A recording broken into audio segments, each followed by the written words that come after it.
the idea of codependency and where it comes from. It is a 12-step AA concept. There's been a lot of books written about codependency.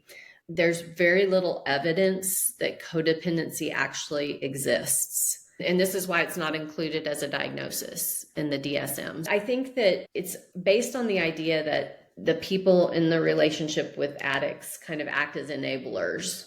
Mm-hmm. And I do think that we can be enabling of addiction, but I think there's not really a perfect formula for it. So one of the examples I heard was a guy who his mom was an alcoholic and he was also in recovery. He shared the story that one night his mom showed up. She had been drinking. She'd been on a bender or whatever. And she somehow managed to get herself, it was raining, and she managed to get herself to his house in a taxi or something like that. But she didn't have her license and she didn't have any money.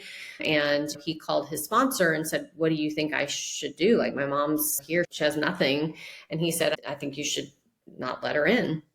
And his mom was in her 70s or something. He said there was no version of the story where he was going to leave his 70-year-old mom out in the rain with no, And so that's just an example. Not everybody goes to those extremes, but I think it's an example of how, like, yes, we need to set boundaries, but also those are our family members and we love them. And sometimes we do have to make decisions based on, do we think like this person is going to live or die if I don't help them? So you have to set those boundaries and you have to kind of figure that out as you go.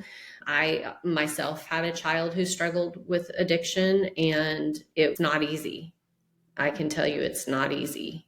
There were considerations that we had, like we had younger children in the house. So we couldn't allow use in the house because we could have lost the ability to care for those younger children. So we had to make that a very strict rule, but we had to just also continue to love her and try to make sure she was safe to the best of our abilities, like focus on the things that we had control over, also understanding that we could not control her and her decisions. Creates more questions because there's not a perfect formula for it. But well, I really like what you're saying, though, just around, instead of looking at it as the term codependency, really looking at the term boundaries and assessing our own boundaries for ourselves. Like, what are we allowing and what are we not allowing for our own life and our own home? But then what are the boundaries for the other person, too? Like, what are we willing to accept or not accept from their behaviors? And then even education, right? Like you talked earlier just about education, educating ourselves. So if we are going through a situation with a family member who is suffering from substance abuse or any sort of mental health issue, like educating ourselves first instead of just reacting, I guess, to the situation. I think that can be really helpful. And then I think the other part is just community. Reaching out to community for support, I think, helps us not isolate and run away and allow us to be overcome by that shame. Yeah, and that connects to the love that you talked about, Chrissy. Leading with love. I think that's so important in anything that we do, is letting the love come through. And relationships really matter too. I think that connects to the community piece. You also talked about focusing on what you can control. Yeah. I think that is so important because sometimes we want to control the outcome.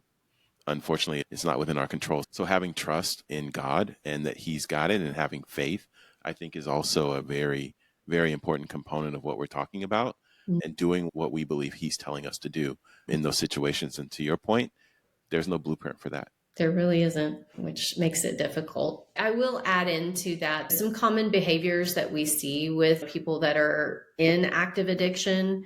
They can be very manipulative and they are desperate. They're in survival mode. So they at times will pull out all the stops, make people feel guilty.